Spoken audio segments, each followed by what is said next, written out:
morning mga kabukyaw. Bali ngayon 6:52 ng morning. Ayan, tayo pa nagja-jogging.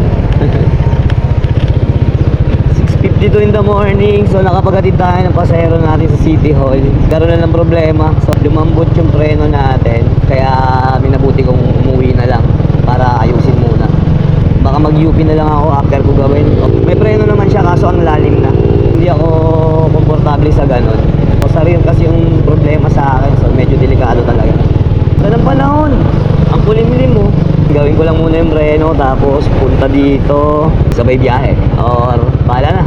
Tara, uwian muna. Yun nga pala, ano, baka mamaya sabihin nyo hindi ako nag-check na unit bago umalis. Hindi mga kabukyaw. Nag-check tayo ng unit kanina. Lahat, signal light, headlight, horn. Kompleto lahat, chinek ko. Pati yung brake natin, brake system, front and rear. Nagkataon lang siguro kanina nasa biyahe. Minsan di natin inaasahan, may mga ganun talaga. Doon dumarating pag nasa biyahe ka na. Yun, naramdaman ko kaagad na lumalalim yung preno ko. Chinek ko naman siya pagkababa doon sa City Hall. Wala siyang leak. So palagay ko, kasi bago yung brake master ko, palagay ko kulang pa siya sa bleed. So yun lang mga kabukyaw, that's it for today's video. Hindi, uwi muna tayo. Ayusin natin to. Huwag natin tindihin yung pwede natin kitain ngayon. Ang mahalaga, safety ang lahat. So ayun, nakapag-bleed na tayo. Hindi ko na napakita sa inyo. At okay na yung preno. Bumalik na ulit yung tigas niya. Kabit ko lang tong lock. Ayun, takip. Yun. So ayun na siya, okay na siya. Siyempre no, goods na. So ngayon, nagpalit muna ako ng outfit. So yun, tala, mag-UP muna tayo. Pabawis muna tayo konti. Tara, let's go. So yun mga kabukyaw, dito na tayo. UP Gaming again. So yun nga, no, nagloko yung brake, ano natin, rear brake system natin. Putik na yan. Nagtapo ng basura ito. Grabe. Dapat hindi ganun. Napakalinis ang lugar na to eh. So yun, dito na tayo sa UP na naman mga kabukyaw. Kamusta kayo? Sana nasa mabuti lang kayo palagi. Sana okay lang kayo, ano. September na mga kabukyaw. So bare months na ulit. Nakita nyo na ba si Jose Marichan?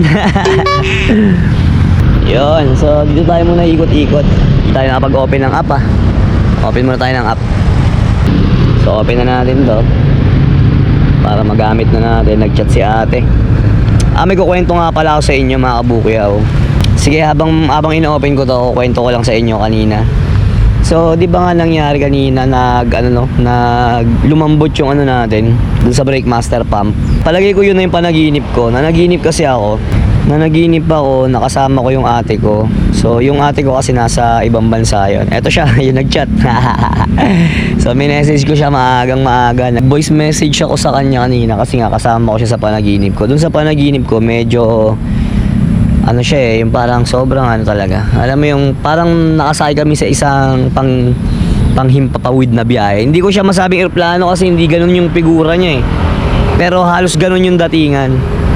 So sumakay kami ng ate ko doon. Nung nag-flight na, lumipad. Tapos diretso bagsak. So, nung malapit na kami bumagsak sa pinaka-ground, yun, ganun. Kita ko na yung bubong eh. Pabagsak na talaga kami. So tinawag ko si Papa Jesus noon. Sabi ko, Lord, kayo na pong bahala sa lahat. Tapos nung pagkasabi kong gano'n, pa-drop na kaming ganyan, bigla akong nagising mga kabukyaw. So imagine kung di ka magigising doon sa flight na yon, bangungot ang kalalabasan mo. Natakot ako. Kaya kanina madaling araw ng alas 4 yon, alas 4:30. Tapos yun nga, pagbiyahe ko kanina, doon ko parang napagtanto na yun, biglang nag-loose yung ano natin eh, lumambot yung preno natin. Kaya sabi ko baka yun na yun, yung ibig sabihin nun na mag-ingat ka. Kasi pag alis ko sa bahay, goods pa siya eh. Tapos nung kalagitnaan na ng biyahe ko, kasi meron na rin ako sakay na pasahero nun, yun na, naramdaman ko, lumambot na siya. Kaya sabi ko, kung hindi ko nabantayan din ng mabuti yung preno ko, tas nagmamabilis ako magpatakbo, tapos ganun nga, napakahina na niyang ipreno, malamang siguro hindi naging maganda yung naging resulta. Kaya sobrang salamat, no, kapag alam mo yung pagka nilalapit mo lang yung sarili mo dun sa lumikha. Kumbaga parang iiwas ka talaga niya eh. Iiwas at iiwas ka niya eh. Ay, kaya kaninang umaga yun, pagkagising ko ng gano'n, yung bangungot na yun. Dasal, syempre, dasal ka agad. Wala namang ibang dapat gawin doon, hindi magdasal kayo. Pero hindi na ako natulog nun. Diretso, galaw-galaw na, naggayak na ako. Inayos ko na yung kailangan ko para bumiyay ng maaga sana. Tapos yun na. Yun yung nangyari sa atin. Thank God na safe naman ang lahat. So sige naman mga bukyaw, naiihi ako. Pupwesto muna ako rito at mamaya ulit. Babush. Munti si Mingming. Ayan o. Wala akong pagkain, Ming. Lumapit siya. Taba ng tiyan o. Papalambing o. Oo. Lululul. Wala siyang kasama. Ay, ayun. May kasama siya, jowa niya ata. Ang linis niyo. Diyan ka na. Huwag ka magpagod yung tiyan mo. Ayun o, yung tiyan. Ayun, tiyan. Ayun, may kasama siya o. Jowa niya yan. Loko to ayun o. Ayun o. Kita niya mga kabukyaw. Sarap ng higa niya ron o. Maamoy mga pusa rito. Napansin ko lang. Marami akong nadadaan ng pusa dito eh. Dito lang sila. Pati aso. May aso rin dito. Nakakalat lang. Pero hindi naman sila yung ganung nagkakalat ng ng basura. Kasi may basurahan dun eh. Hindi naman nila binubungkal, kinakalkal. Yung aso pala na sinasabi ko, dun yung nakatambay. Dun sa may likod ng oblation, yung malaking rebulto. May mga aso dun. Hindi ko alam kung 3 o 2. Pinapakain ng mga empleyado yun dun eh. Kaya lang, share ko lang kahit wala kayong pake. So ayan, nag-start na tayo. Hindi na natin na-record yung ibang ikot natin. So time check, 8:15. So let's G. Sunken Garden. Dito na tayo sa Sunken, mga kabukyaw. Ganda oh, green na green. Oh, tek. Solid. Tataba nung sanga. Ugat ng puno. Ayun. Tingnan nyo kung gaano kataba yung ugat niyan. Dapat yung pa ako no? Laki no?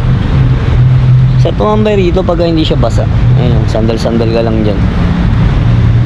Tingnan natin yung green na green, ang ganda. Oh, zoom natin. Right. May naglalaro dun mga bata. So tara na mga kabukyaw. Ganda ng aso. Ilang taon na kaya yan, no? Pogi. Sumisilip na yung araw mga kabukyaw. Ayun. Ayun.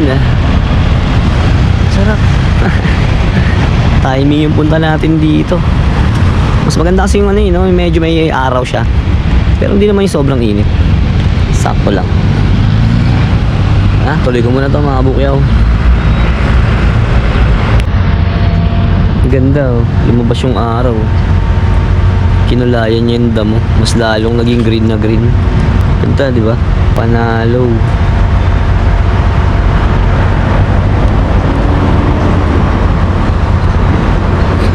Ayan na yung golden retriever oh. Lalakad na siya ulit.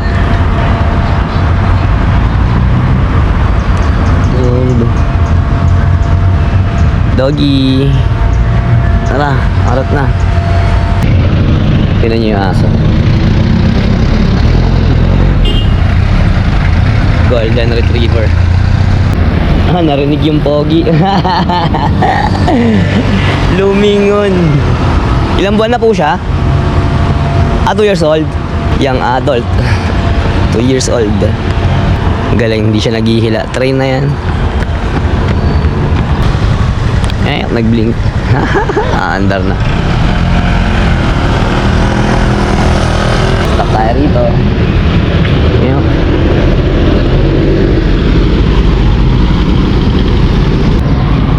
Ito may papakita sa inyo mga kabukyaw.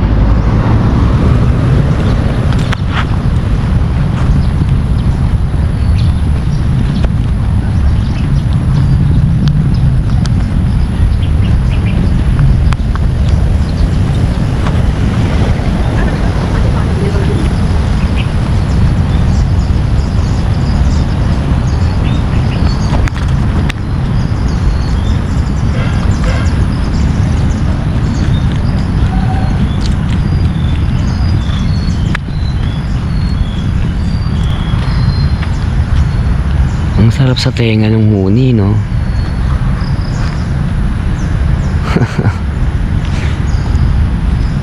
Tingnan natin yung ano rito. Meron ditong ano eh, parang sapa. Ang daming bulaklak. Ang dami niyang bulaklak, mga kabukyaw. Check natin. Pili tayo ng daanan na hindi maputik. Yan. Yeah. Ayan oh.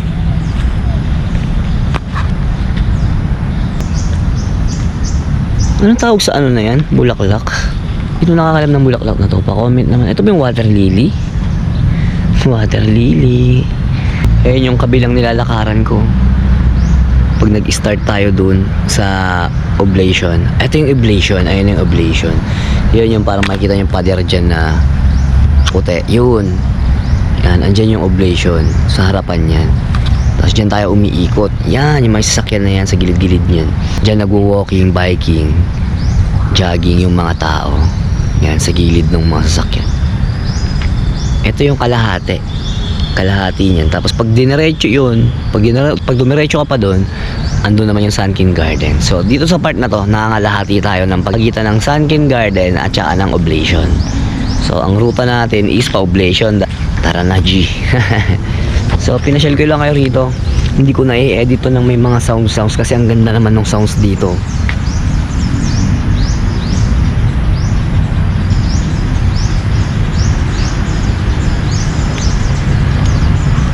Daming ibon. So tara, balik na tayo dun sa dinaanan natin. Dito naman tayo para malibot ko rin kayo rito, kasi hindi ko pa kayo nalilibot ng buo dito eh. Puro dun lang sa mga pinaglalakaran ko, pinagtatakbuhan ko. Pero pag nakapasok kayo rito, mas maganda. Mas makikita nyo, mas mararamdaman nyo ng on the spot yung paligid. Ayun, ganyan oh. Diba? Dito may ano dito yung nalagpasan na natin. Parang parke. Sunod, punta naman tayo doon. Doon ko naman kayo ihahatid. Yahoo! Ayun yung sa Oblation oh. Sa likod niyang building doon. Ayun. So ayun mga kabukyaw, nakaikot na tayo. Dito na tayo sa may tapat ng Oblation. Ayan. So ikot-ikot muna tayo rito. So pangalawang Sunken Garden na natin mga kabukyaw. Last na ikot na to. Ganda. Ganda ng dog. Time check 9:44. So nag-start tayo 9:30. Ay 9:30 8. Pasado alas 8. From 8:30 to 9:45. So pumapatak dito 1.5 hour lang. Kasi nga yung iba hindi ko na na-record, late na natin nabuksan yung app. So yun, 2 hours, hindi na masama, not bad, very good, very nice, very sweet.